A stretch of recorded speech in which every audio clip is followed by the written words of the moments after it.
नमस्कार आप सभी को। मैं आपकी अनामिका। नई बहू की जादुई हाथ के पहले भाग में आप सबसे मैंने जितने लाइक्स मिले थे उतने लाइक्स तो नहीं मिले, पर चलिए, क्योंकि आप लोग मेरे परिवार हैं इसलिए मैं परेशान नहीं करना चाहती हूँ। बता देती हूँ जादुई हाथ मुझे कैसे मिले। तो कान खोल के सुनिएगा और दिल से ये कहानी सुनने के बाद एक लाइक जरूर कीजिएगा। अंधेरी रात, वो घना डरावना जंगल। लोमड़ी चिल्ला रही थी, कुत्ते रो रहे थे, पर बिना डरे हुए 25 साल की अविवाहित अनामिका निडर होके जंगल के रास्ते से आगे बढ़ रही थी। गाय की रोने की आवाज सुनाई देती है। रोने की आवाज सुन के वो उसी दिशा में जाने लगती है। जैसे ही उस दिशा में कुछ दूर जाती है, वो देखती है वहाँ पे एक पुराना सा मंदिर है। उस पुराने से मंदिर में वो गाय अपने दूध से देवता की स्तुति कर रही होती है। अनामिका उस मूर्ति के पास जाती है। अत्यंत भक्ति के साथ वो आंखें बंद करके प्रार्थना करती है। उसी बीच वो गाय अदृश्य हो जाती है। जैसे अनामिका अपनी आंखें खोलती है, वो गाय नहीं दिखती। असमंजस में आंखें खोल के वो चारों तरफ देखती है। देवता की आंखें खुली है। अनामिका बहुत डर जाती है। मुझे माफ कीजिए देवी, मैंने कुछ नहीं देखा, मुझे कुछ नहीं पता। डरो नहीं अनामिका, कोई भी देवी अपने भक्त को कभी भी नुकसान नहीं पहुंचाती। अगर तुम चाहो तो मेरे पास आकर देखो। कुछ लोग लालच की वजह से मेरे खिलाफ षड्यंत्र रच रहे हैं।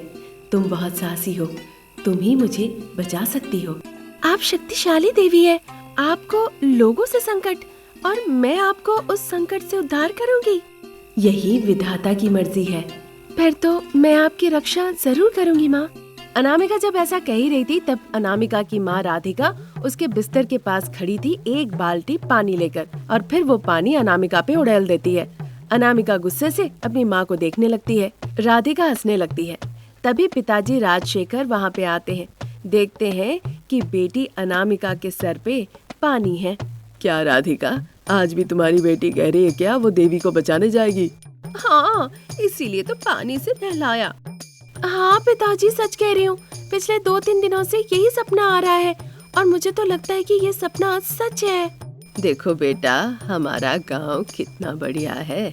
चारों तरफ हरियाली है, ठंडी हवाएं हैं, नहरें हैं, पक्षियाँ हैं और यहाँ के सारे लोग कितने मेल भाव से रहते हैं। और दूसरी बात अनामिका, हमारे इस घने जंगल में माँ देवी रहती है, पर यहाँ के लोग लालची नहीं है। सभी लोग बड़े अच्छे दिल के हैं, साफ मन से सब रहते हैं। देखो अनामिका, सपने ऐसे ही होते हैं, कभी बहुत खूबसूरत और कभी बहुत भयानक, समझी ना? अब तुम उठो, गायों के लिए जाके चारा ले आओ और सुमति को कहो वो तुम्हारे साथ रात में सोए। आप लोग कहाँ जा रहे हैं? तुम्हारे एक चाचा है, उन्होंने शहर में एक लड़के के बारे में बताया है, उसी से मिलने जा रहे हैं, आने में देर होगी। इस तरह कहने पे अनामिका बिना कुछ कहे चुपचाप उठ के वहाँ से चली जाती है। फिर आधे घंटे के बाद राधिका और उसके पति शहर के लिए दोनों निकल जाते हैं। अनामिका दरवाजा पे ताला लगाती है और अपनी गायों को लेकर वो उन्हें खेत के तरफ चराने चली जाती है। राधिका और उसके पति जाके शारदा के घर में सोफे पे बैठते हैं। वहाँ प्रसाद भी बैठे हुए थे और रमेश जो बगल में बैठा हुआ था उसी के बारे में चर्चा कर रहे थे। रमेश को देखकर उन्हें लगता है कि ये वर योग्य है। शारदा अंदर से चाय लाके सभी को देती है। रमेश चाय पी के ऑफिस के लिए निकल जाता है। शारदा और उसके पति, राधिका और उसके पति वहीं पे बैठ के बातचीत करने लगते हैं। उस रात सोने के लिए सुमति अनामिका के घर पे आती है, पर अनामिका सो नहीं पाती। वो खिड़की के पास खड़ी रहती है और अपने सपने के बारे में सोचने लगती है। तभी एक गाय की जोर जोर से चिल्लाने की आवाज आती है। अनामिका बहुत डर जाती है। खिड़की से ही वो गाय के तबेले के तरफ झांक कर देखने लगती है। ठीक उसी वक्त एक गाय रस्सी तोड़ के तबेले से भागते हुए वो जंगल के तरफ जाने लगती है। ये देखकर अनामिका भी उस गाय के पीछे पीछे भागने लगती है। गाय जंगल में जाके एक पेड़ के नीचे रुक जाती है। अनामिका वहाँ जाती है, गाय को एक रस्सी से बांध लेती है। जब वो वहाँ से वापस लौटने वाली होती है, तभी अचानक से वहाँ उसे किसी की आवाज सुनाई देती है। अनामिका बाहर जाके देखती है, वहाँ कुश्ती करने वाला जग्गू एक हाथ में दीपक और दूसरे हाथ में कुल्हाड़ी लेकर उसी तरफ से जा रहा था। उसके साथ ग्राम प्रधान धनंजय भी साथ में थे। बातें करते हुए दोनों जा रहे थे। चलते चलते दोनों ही मंदिर तक पहुँच गए।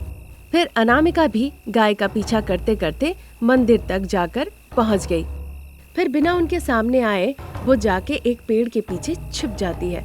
दोनों उस देवता के मंदिर के पास जाकर जमीन की खुदाई करने लगते हैं। और कितने दिन खोदना पड़ेगा? ये बहुत प्राचीन देवी की मूर्ति है, बिना मिलावट के शुद्ध सोने से बना है। दूसरे देश में इसका रेट अच्छा मिलेगा। इस मंदिर के बारे में किसी को कुछ पता ही नहीं है। जब वो इस तरह कह रहे थे, अनामिका ये बात सुन लेती है। मतलब मैंने जो देवी माँ का सपना देखा था वो बिल्कुल सही था और सच था। जब वो इस तरह सोच ही रही थी, तभी वो देखती है कि देवी माँ की प्रतिमा को धनंजय लेकर जाने लगता है। वो गाय को लेकर उसके सामने आके खड़ी हो जाती है। उसे देखकर धनंजय आश्चर्य होकर कहने लगता है, अरे ये तो लड़की है, ये क्या करेगी? इसे मार दो। इतना कहकर वो दोनों चाकू निकालते हैं और उसे हाथ में पकड़ के अनामिका को मारने के लिए भागने लगते हैं। अनामिका के पास जो गाय थी वो अदृश्य हो जाती है। अनामिका चालाकी से हवा में उछलती है और एक लात जग्गू के छाती पे मारती है। इसी के साथ देवी माँ की मूर्ति जो जमीन पे गिर गई थी उसे अपने दोनों हाथों से अनामिका उठाती है। जग्गू जो नीचे गिरा हुआ था वो उठ के खड़ा होता है और अनामिका के दोनों हाथ काट देता है। इसी के साथ अनामिका बेहोश होके वहीं पे गिर जाती है। इसी के साथ उसके हाथ से देवी माँ की मूर्ति भी नीचे गिर जाती है। वो गाय आके देवी माँ को प्रणाम करती है। इसी के साथ देवी माँ वहाँ प्रकट हो जाती है। गुस्से से वो धनंजय और उसकी आदमी को देखने लगती है। इसी के साथ हवा में रस्सी आ जाता है और उन्हें बांध देता है। फिर रस्सी में बंधे वो दोनों हवा में उड़ने लगते हैं। इधर अनामिका जो बेहोश पड़ी हुई थी उसके हाथों से खून बहे जा रहे थे। बहता खून आके देवी माँ को छूता है। वो देखती है अनामिका बेहोश पड़ी है। उठो अनामिका, जिस देवी को बचाया है वो तुम्हें बुला रही है। उनके बुलाने पे अनामिका अपनी आंखें खोल के खड़ी होती है। खुद को बिना हाथ का देखकर अनामिका रोने लगती है। हाथ नहीं है कहकर दुखी मत हो अनामिका, मेरे अपने 2 हाथों से मैं तुम्हें हाथ दूंगी। इतना कहते ही देवी माँ के ढेर सारे हाथ प्रकट हो जाते हैं।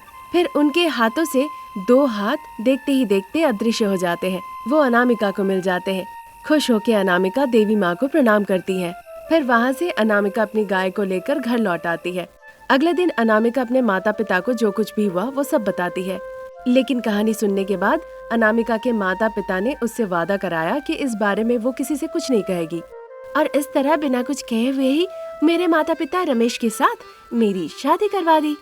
लेकिन ताकि मेरे ससुराल का सम्मान कम ना हो, इसीलिए मैंने अपने मायावी हाथ वहाँ पे इस्तेमाल किए। अब आपको पता चल गया ना कि मेरे मायावी हाथ कैसे आए, इसीलिए तो आपकी अनामिका को आप पर गर्व है। अभी मैं चलती हूँ, नमस्ते। लेकिन रुकिए रुकिए, मैंने अपने सीक्रेट्स तो बता दिए, लेकिन पहली बार जैसा नहीं, इस बार मुझे कम से कम 10,000 लाइक्स चाहिए, ठीक है ना? बस देखने में ही वो घर अमीरों का था, पर घर के अंदर बहुत ही मामूली सा सोफा था जिस पे शारदा बैठ के अपने छोटे बेटे चरण से फोन पे बात कर रही थी। वहाँ चरण पार्क के पास खड़ा था। क्योंकि वो बड़ा है तो उसे पढ़ाई के लिए खर्च तो करनी पड़ेगी, तुम पैसों को लेकर मत सोचो। ठीक है माँ, फिर भैया आने पे उन्हें याद दिलाना मत भूलना।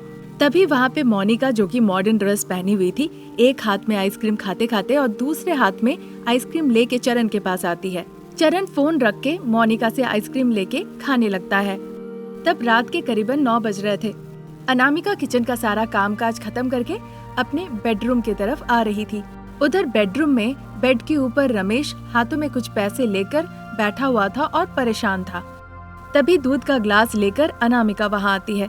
अनामिका मुस्कुराते हुए दूध का ग्लास रमेश को देती है। सच कह रहा हूँ अनामिका, बस तुम्हारी मुस्कुराहट ही काफी है मेरे लिए। सुबह से लेके जितनी मेहनत करता हूँ मैं, सारी थकावट 2 मिनट में खत्म हो जाती है। कहते कहते रमेश पैसे अनामिका को दे देता है।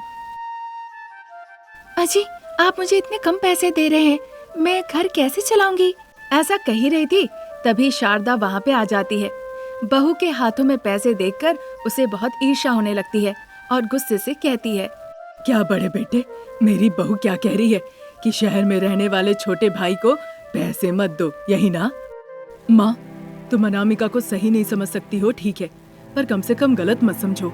वो तो बस इतना ही कह रही थी कि इतने कम तनख्वाह में पूरा घर वो कैसे चलाएगी, और हम दोनों इसी बारे में बातचीत कर रहे थे। तुम्हें जो कहना है कहो, उसके बारे में मुझे नहीं सुनना। शहर में तुम्हारा छोटा भाई रहता है, उसे पैसे भेज देना। कैसे माँ? अनामिका बहुत कमजोर है और डॉक्टर ने कहा है कि उसे अच्छा खाना खिलाने के लिए। ये सब मुझे नहीं सुनना है बेटा, पैसे तुम भेज देना। इस तरह से कहती है और गुस्से से अनामिका को देखकर वहाँ से चली जाती है। आप एक वक्त खाना तक नहीं खाते, दूध पी के इस घर का खर्च कम करना चाहते हैं। अगर दूध भी नहीं पियेंगे तो कैसे चलेगा? कुछ नहीं होगा अनामिका, ये दूध ले जाके फ्रिज में रख दो, कल चाय बनने में काम आएगा। जब वो बातचीत कर ही रहे थे तभी प्रसाद वहाँ पे आते हैं खाने का प्लेट हाथ में लेके। उन्हें देखकर रमेश और अनामिका बिस्तर से खड़े हो जाते हैं। देखो बेटा, तुम अभी गर्भवती हो, खाली पेट सोना नहीं है, ये खा लो फिर दवाइयाँ ले लो। ये सब सुनकर अनामिका की आंखें गीली हो जाती है। रमेश समझ जाता है कि जरूर उसकी माँ ने उसे कुछ भला बुरा कहा है। फिर एक दिन चरण अमीर लड़की मोनिका से जाकर शादी कर लेता है। फिर वो दोनों खुशी खुशी घर लौट आते हैं। अरे सुनो बड़ी बहू, जल्दी जाके आरती की थाली ले आओ और इसकी नजर उतारो। अच्छा ठीक है माँ जी। ऐसा कहने पे अनामिका अंदर जाके गंगा जल और आरती की थाली ले आती है। ये देखकर अमीर छोटी बहू पैसों का एक गड्डी फेंकती है। ले लीजिए दीदी, आप तो बहुत गरीब परिवार से आई हैं, कुछ ला नहीं पाई। माँ जी ने मुझे पहले ही बता दिया था। पैसे क्यों दे रही हो? शारदा जल्दी से जाके पैसे उठा लेती है। ये देखकर प्रसाद, हाँ बेटा, बड़ी बहू को पैसे देने की जरूरत नहीं, वो हमारी घर की तो साक्षात माँ लक्ष्मी है। ऐसा कहकर वहाँ से वो चले जाते हैं। दिन निकल रहे थे, तभी एक दिन करीबन सुबह के जब 8 बज रहे थे, अमीर बहुरानी अनामिका नींद से उठ के आके सीधा शारदा के बगल में सोफे पे बैठती है। अनामिका, अनामिका, इस तरह से वो जोर से आवाज लगाती है। अनामिका जो किचन में थी वो भागते हुए बेड कॉफी लेकर जल्दी जल्दी मोनिका के पास आती है। कॉफी पीते ही मोनिका का मुंह बन जाता है और वो कप समेत कॉफी नीचे गिरा देती है। मैं अमीर घर से हूँ, इतना घटिया कॉफी मैंने आज तक कभी नहीं पिया। जल्दी से दूसरा कॉफी बना के मुझे मेरे बेडरूम में लाके दो। ऐसा कहकर मोनिका वहाँ से उठ के चली जाती है। अनामिका दुखी होकर शारदा को देखने लगती है। शारदा कुछ जवाब नहीं देती। थोड़ी देर बाद मोनिका जब ड्रेसिंग टेबल के सामने बैठकर मेकअप लगा रही होती है, अनामिका कॉफी लेके उसके पास जाती है। ये भी तुम्हारा सड़ा मुंह जैसा ही है, अब कोई चारा नहीं है, जाओ कॉफी खत्म होने से पहले तुम जाके बाथरूम साफ करो। इस तरह से कहने पे अनामिका बिना कुछ कहे सीधा बाथरूम साफ करने चली जाती है। ब्रश से वो साफ करती है, फिर पानी डालने लगती है।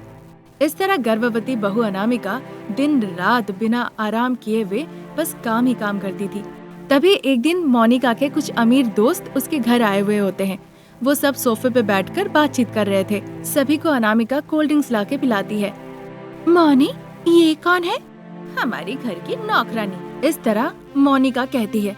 शारदा भी वहीं खड़ी थी पर कोई जवाब नहीं देती।